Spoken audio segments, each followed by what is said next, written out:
Гледайте, което и нещо.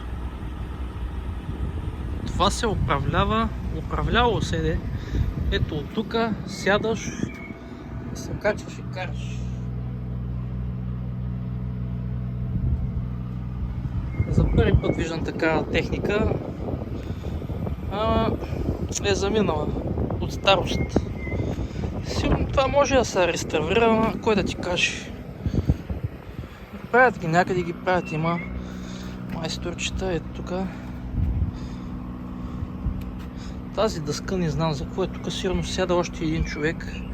Има пайжени, не знам дали се виждат много гадно. И сядаш тук и караш. Бахте ми чудото. Тук си има и ремарке отзад. Това сигурно за полето там да берете дините, пъпишите. Много газарско е било на времето. Сега такива работи няма кой да ти направи.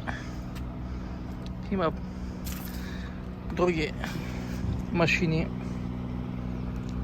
Това е яко.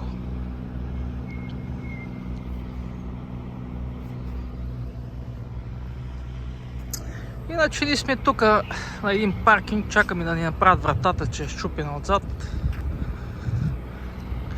Колегата и той вътре в камиона спи, изморен от дългия ден, което там нищо не се случва интересно. Ето е дръжката тук. Ето, счупена е нещо, не може да се затвори като хората. И тук е леко ударено. Стоим и чакаме майсторите. Ма явно в Италия италианците не си дават много зора. И това е бандата. Айде.